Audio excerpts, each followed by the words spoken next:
It's time to talk about creating a social media strategy that is tailored for your maker business so that you attract the people you want to attract, convert to sales, the people you want to convert to sales, and grow your social media following. Sorry, it's Pam, and it's time for another episode of Crochet Business Chat.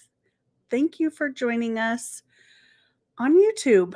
I just panicked for a second because I was like, oh my gosh, are we recording? We are recording. Okay. If you're here, please be sure to say hello so I can see you in the comments. And we are going to be talking about really tailoring your social media strategy to fit your business so that your social media content doesn't look like everyone else's and so that you reach the goals that you want to reach with your own social media accounts. So let's go. Hey, if you're new here and you don't know who I am, my name is Pam, Crochetpreneur. I am on a mission to help 100,000 women find financial freedom through crochet. And I'm very passionate about women and passionate about freedom. And I know that financial freedom brings all other sorts of freedom, such as relational, personal, and lifestyle freedom. So that's my hope for you. And um, be sure to subscribe if you want more crochet business tips. Like this video so more people can see it and join us for our live stream.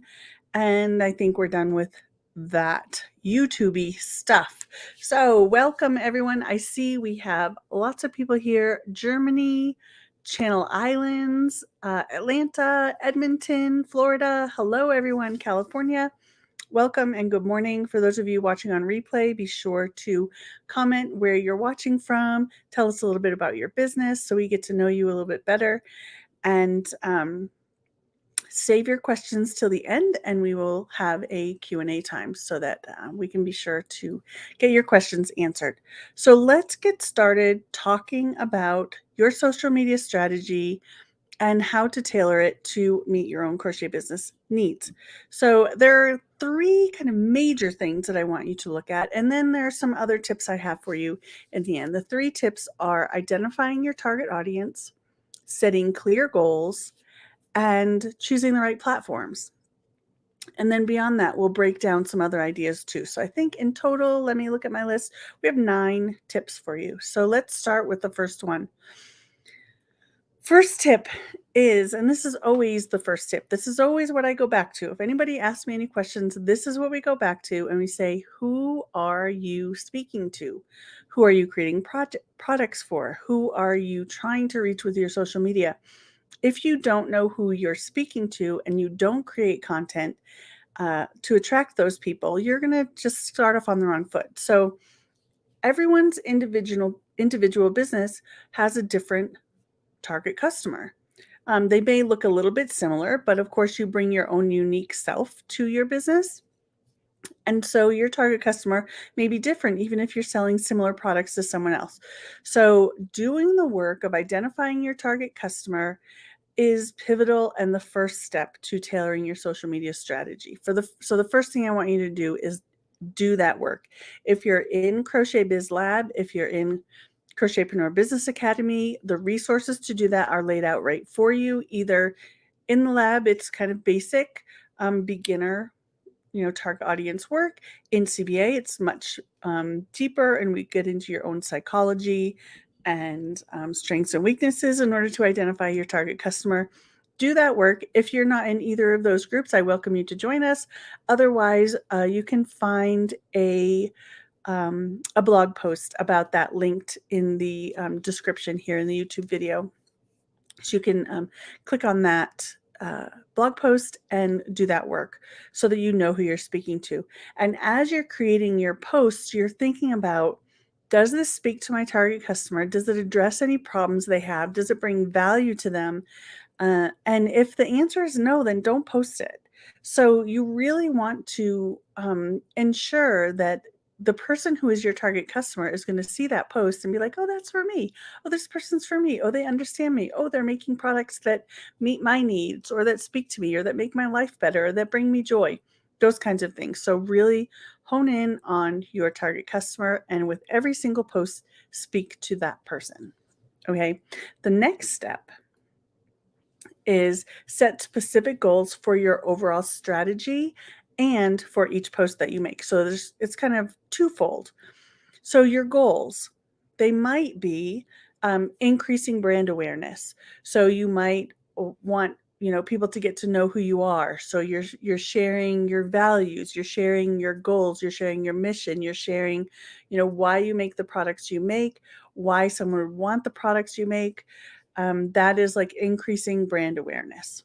Or you want to boost customer engagement. So you're creating engagement posts, you're creating polls, surveys, asking questions, posting memes that people will really relate to. Really having a call to action at the end of each post so that people will take action, engage with your business, and then be sure to engage back. Don't leave them hanging. When they comment on your post, be sure to comment back so you can build that community with them. And then another goal you might want to set for your social media strategy is increasing sales. So the problem that many people have when they start their social media strategy is they're focused solely on increasing sales. And so every post they make is about increasing sales, increasing sales, increasing sales. And that's when you fall into the trap of being super salesy. And people who don't know what else to post, they only think about posting sales posts. They don't want to be salesy, so they don't post at all. So I want you to look at those three different categories: increasing brand awareness, increasing engagement, and then sales posts, and rotate between those types of content and even more if you think of other things that you might bring into the types of things that you're posting as well. So vary your goals. Think of your ultimate social media strategy. So your overall social media strategy likely will be increasing sales and making money for your business. But each individual post will meet a different need in driving people toward the larger goal. So again, your engagement posts will get people to know, like, and trust you so that they will eventually make a sale. Your brand awareness will get people to know what your brand is so that you can then engage with them and then drive them towards sales. So each different types of post will ultimately lead towards that larger goal, but it might have its own specific goal in that moment. So that is number 2.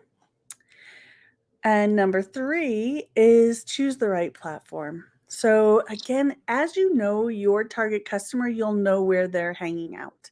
So are your people visual? Do they want photos? Do they want videos? That kind of thing. Then get on Instagram or get on TikTok. Depending on the age of your target customer, they're going to be in different places. Likely, boomers and Gen Xers are going to be on Facebook, maybe Instagram.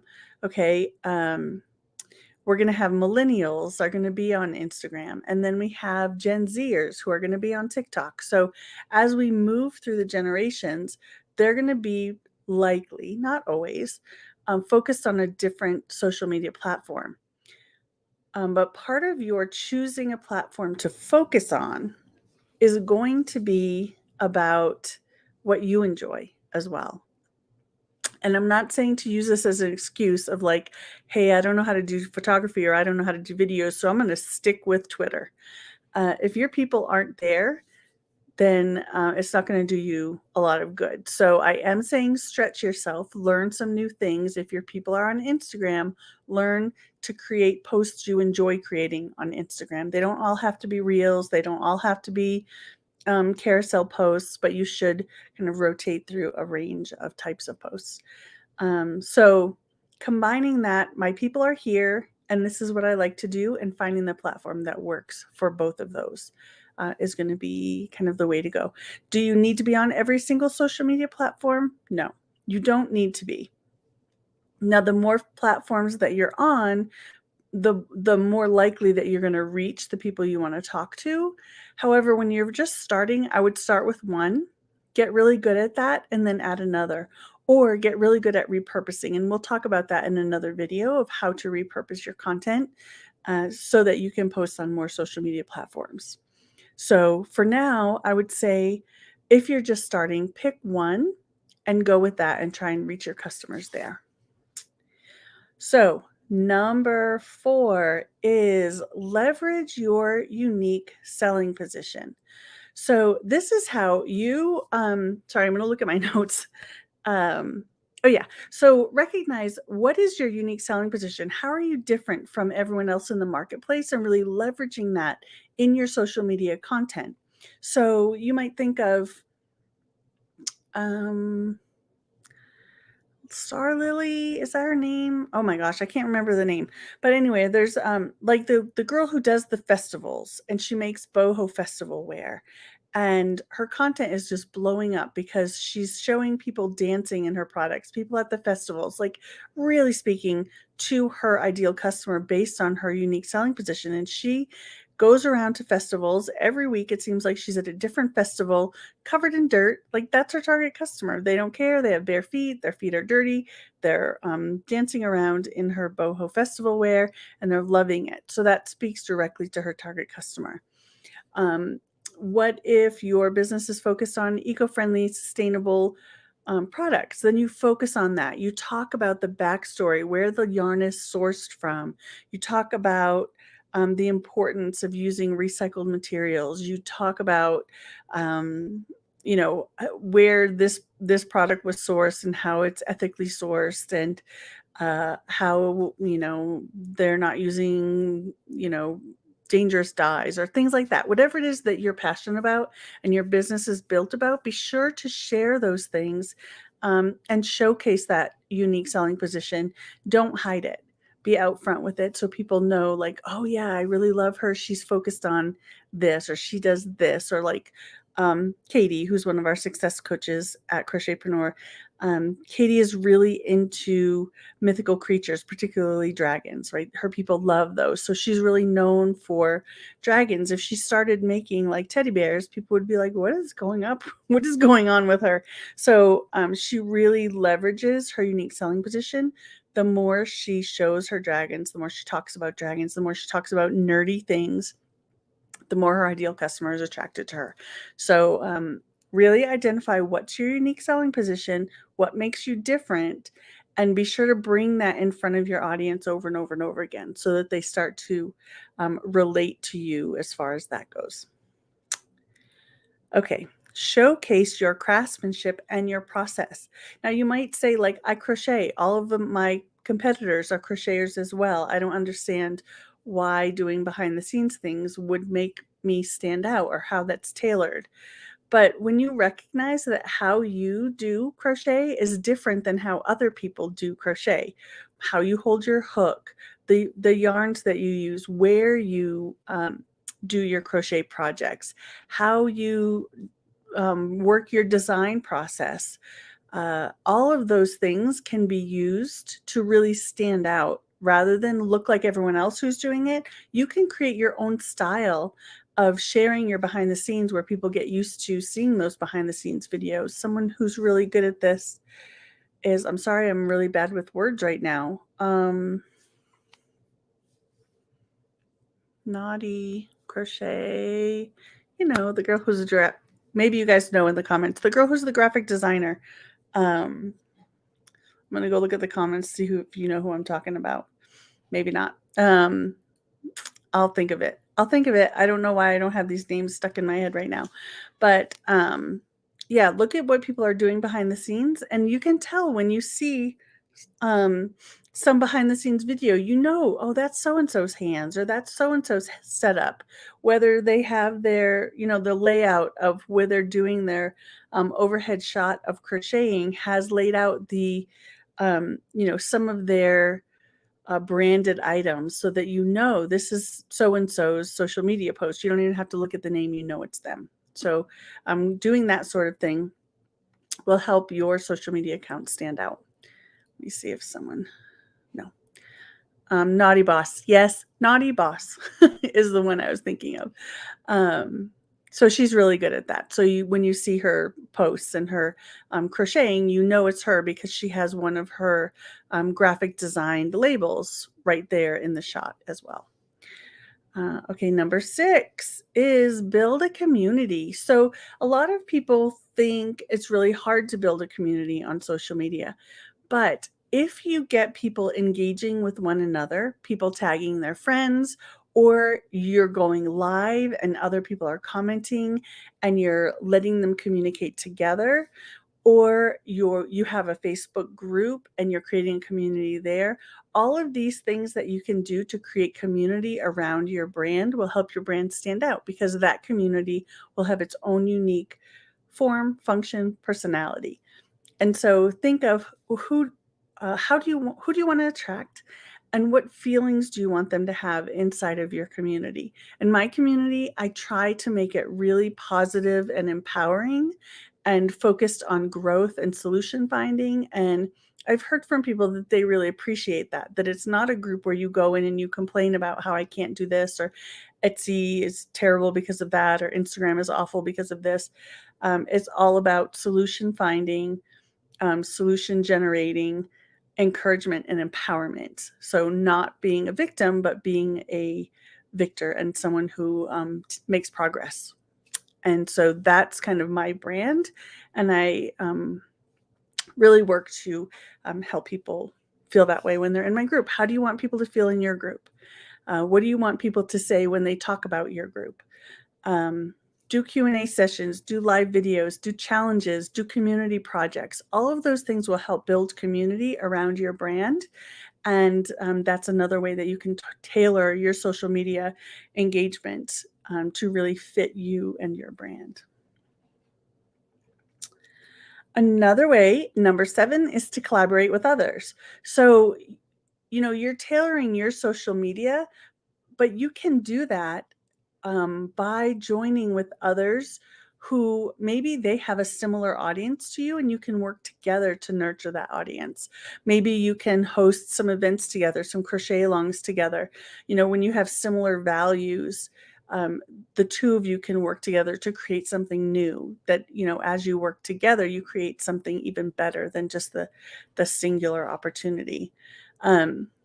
You can collaborate with yarn companies. You can collaborate with other service providers. You can collaborate with dyers, other designers, all of that. So again, bringing someone else into the business to not be competition, but to bring even more life into whatever you're trying to do on social media.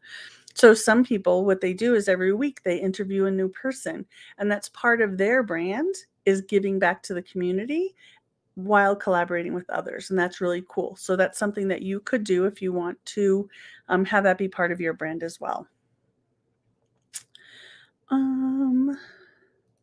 Okay, number 8, offer value beyond your products. So like I said, in the beginning, so many people struggle with posting only sales posts. Look what I made, look what I made, look what I made. Go buy it, go buy it, go buy it. And that oftentimes is coming from a place of desperation around money, desperation around sales, and really it's a turnoff to your customers. So think about different ways you can bring value to your customer. And again, this brings us back to, do you know your target customer? What do they need? What are they interested in? How can you combine what they're interested in with your products so the sales is a natural progression and not something that you're forcing? So, for example, let's think about if your business is making baby hats. Okay, what are the people who buy your baby hats interested in? Well, they're interested in maybe parenting tips, or how to plan a baby shower, or they're interested in baby care. They're interested in creating sustainable and um, or eco-friendly. I'm trying to think of the word. Um, like a nursery with uh, products that are safe for babies. They don't have like artificial dyes or artificial yarns, those kinds of things. So it depends on who your target customer is. You can share memes with them, you can share tips with them, all of those kinds of things to bring value beyond just, this is what I made, you should buy it, or this is what I designed, you should buy it. Think about how you can serve your target customer. way beyond just what you're providing for them. Because again, that builds know, like, and trust. And they're like, oh my gosh, she so gets me. So every time you create a new product, they're going to be like, I really like her. I really love her business. She brings me so much value. I'm going to buy from her. Right. So it works. It's a win-win, right, for both the customer and for you. And finally, our last tip is track your performance. So as you create posts on social media, recognize what do your people really enjoy and what do they not enjoy. They're going to like to see your face. I promise you that. So share your face. Share your behind the scenes, share your story, share your heart, share your life. It doesn't all have to be in posts. It could be in your stories as well. As you share some, things that are going on in your life, they want to get to know you. And that's what makes the difference between a handmade seller or a designer and a big business or a publisher, right? So you're an independent business owner and they want to get to know you, and because that's what makes you special. So they're going to want to see your face. Likely you can see what the algorithm is liking as well through how is that social media platform disseminating your posts. Are they showing reels or are they showing static images? Right now they're showing reels. They love video on Instagram. So as you track your performance, you will get a good idea of what to do more of. And it doesn't mean you have to stick only with that thing. Keep on experimenting, keep trying new things, because you might just, land on the thing, right? But again, vary your content, vary, the things you talk about, vary the type of value you bring, and you'll get to create a social media strategy that fits exactly for your business and your customer and the message that you want to send out into the world. So that is my encouragement for you. Next week, we are going to dive into, let me see what the topic is next week. We're going to dive into planning and your content calendar next week. But this week was all about tailoring your social media strategy. So I'm going to go see if any of you have any questions around this topic. Jamie, thank you so much for encouraging folks to hit the thumbs up. The more you like this video, the more people will see it. So I appreciate that. And if you haven't, again, subscribed, go ahead and subscribe for more business tips, and you'll get notified when we schedule new lives.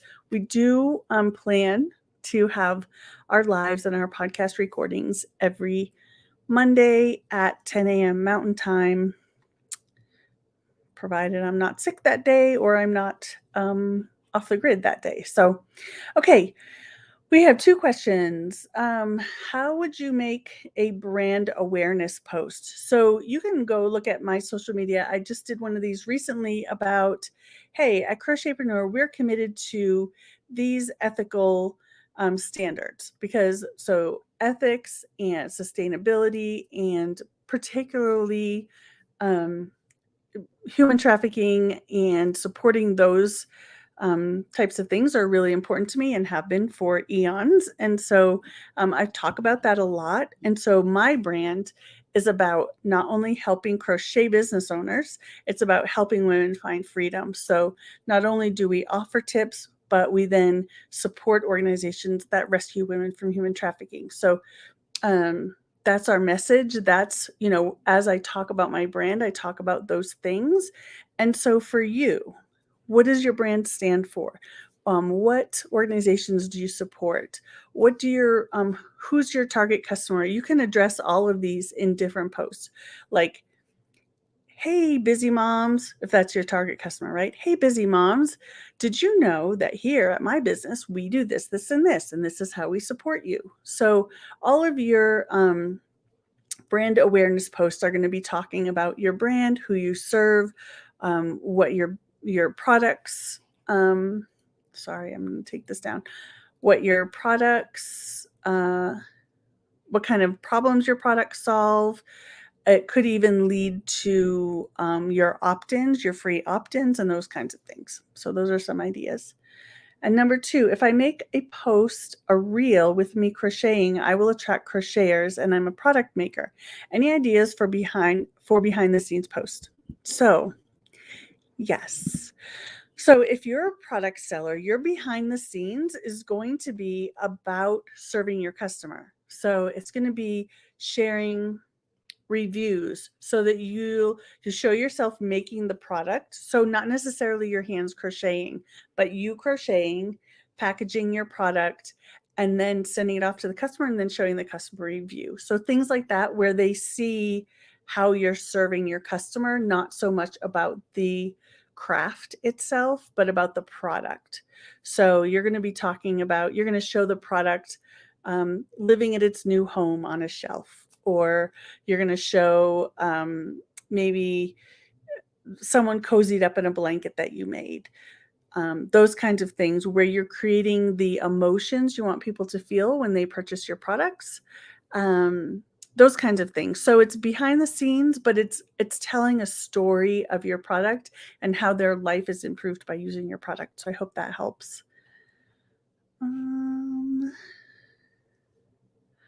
Saw that post, but I get now what you mean. Okay, great. Does anybody else have any other questions before we finish up for the day and head back to work? I'll give you a second or two. And then Danny Cat said, really value these sessions. Thank you. You're so welcome. I really value my time. I'm hanging out with you all and getting to share some ideas with you. So Shelly said, thank you so much. Here, I'm going to show this. I want to get used to showing you all. Oh, look, I have your logo, Shelly. Thank you for all your helpful info. Looking forward to a virtual retreat and to putting your great tips into practice. Thanks, Shelly. So for those of you who don't know, at the Crochetpreneur Business Academy this weekend, we're having a virtual retreat where we're really deep diving into social media strategy and implementing that strategy. So that's going to be this coming Friday and Saturday. We are going to be getting together online and doing a lot of learning.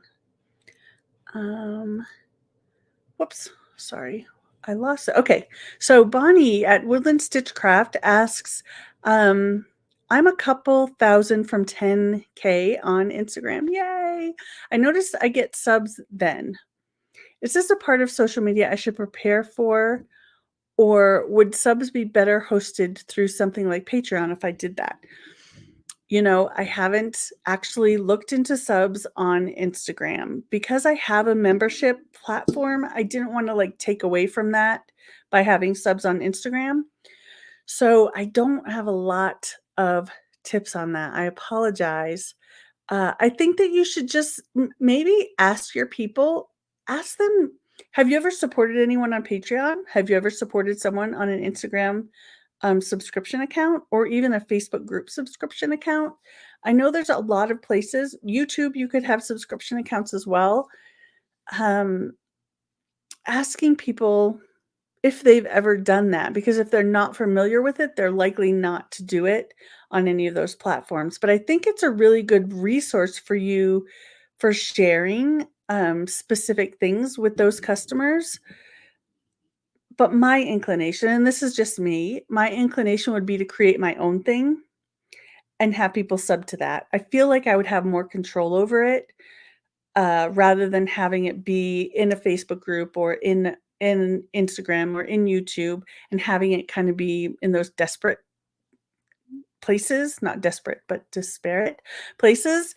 I want to have it where I can control what's going on, and then I can schedule my own like private calls with people or private calls with the group rather than doing that on Instagram. So that's just my take on it, but I don't really have firsthand. I'm sorry, Bonnie. Thank you. Thanks, everybody. How much captions help in boosting crochet product? How much captions help in boosting crochet product? I think you're asking how much do captions help in boosting your engagement or your people watching those posts. I think captions are important because people don't usually use social media always with the sound on. So having captions will give them the information they need without having to turn on the sound. So I think you should always have captions in all of your videos in which you're sharing information.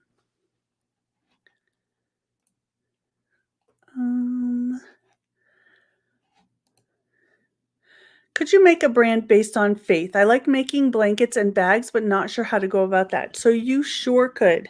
So if you are speaking specifically to someone who shares your faith, then you could definitely talk about that in your business and even bring it into your products. If you want to, for example, I'm guessing you're talking about Christian faith, but I'm not 100% sure, but I'm guessing.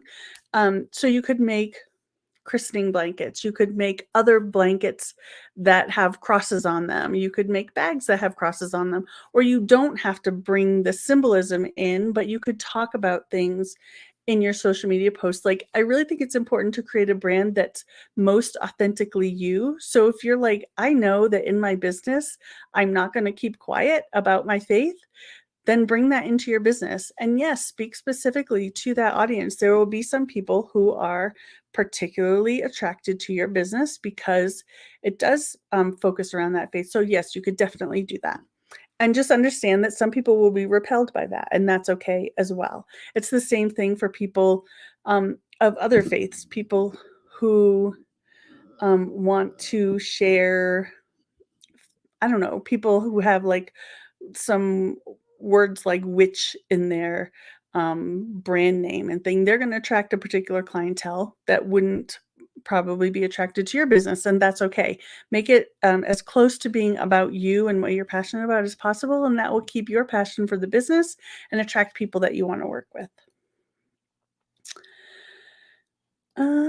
Maybe, or it might be timely, but with all the changes on Twitter, is it worth staying on there? I'm starting to think no, but I'd love to hear other people's perspective.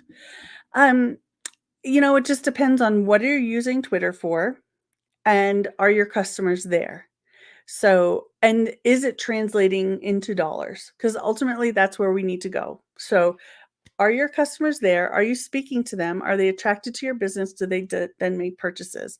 And you can track that by maybe using specific URLs in your product listings so that you can track the things. Are they using it? If it's not bringing you the business you want, or if you have a problem with the changes that are happening at Twitter and now it doesn't fit your value system, then you're free to leave. It's up to you and what you're thinking. If it doesn't feel worth staying, don't stay. You could try going onto Threads and see if you can kind of translate your old Twitter strategy into Threads and see if that works for you, or just use that strategy somewhere else and bring some visuals into it. So, yeah, it's up to you. Um,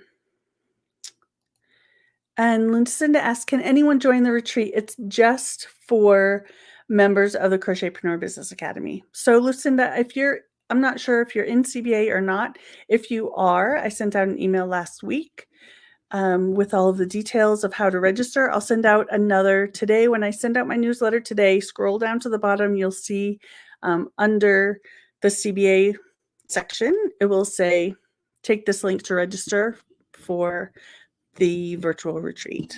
Otherwise, if you want to join CBA before Friday, you're welcome to, and you can join us for the retreat. So the link to learn about CBA is down below.